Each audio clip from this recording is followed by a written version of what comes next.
আমাদের গত 30/2024 একটা আমাদের আগরতলা জেল কেসে একটা কেস হয়েছিল, যার মধ্যে 6 জন বাংলাদেশি ন্যাশনাল এবং একজন ইন্ডিয়ান সাউথ অ্যারেস্ট হয়েছিল। তো আমরা যথারীতি তাদেরকে মানে আইনি পদ্ধতি মেনে কোর্টে পাঠাই এবং তাদেরকে ইন্টারোগেশন করা হয়। ওই ইন্টারোগেশনে অনেকের নামই বেরিয়ে আসছে। তার মধ্যে গতকালকে আমরা 2 জনকে অ্যারেস্ট করেছি এদের মধ্যে। তো তাদেরকে আমরা সিদাই থানার অন্তর্গত এখানে হরিণাকলা প্লাস একটা জায়গা আছে, ওইটার পাশেই ডিউটির পাশেই তাদের বাড়ি, বর্ডার ফেন্সিংয়ের পাশেই। তো আমরা সিদাই পিএসের সহযোগিতা নিয়ে 2 জনকে অ্যারেস্ট করেছি এবং এদের একজনের নাম হলো গৌতম সরকার, একজন হলো বাপন বণিক।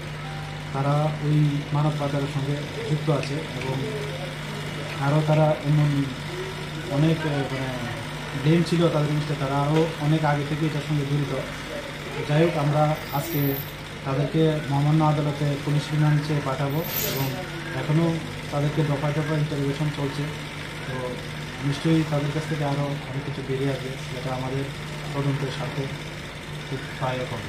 কয়দিনের পুলিশ রিমান্ড চাওয়া হবে? আমরা 2 দিনের পুলিশ রিমান্ড চাই। আচ্ছা, ওই যাদেরকে জিজ্ঞাসা করছেন বাংলাদেশিকে, তো আরও অনেকগুলো নাম বলছেন, ওইখানে কি আর কেউ আছে পাওয়া গেছে? নাম বলছে, আমরা এগুলো দেখছি। অ্যাকচুয়ালি তদন্তের স্বার্থে আমরা এগুলো এখন রিভিল করতে পারছি না। ধারাটা কি লাগানো? ধারাটা হয়েছে 120B/212/370 IPC এবং IPP একটু লাগানো হয়েছে এবং ফরেনার একটু আছে।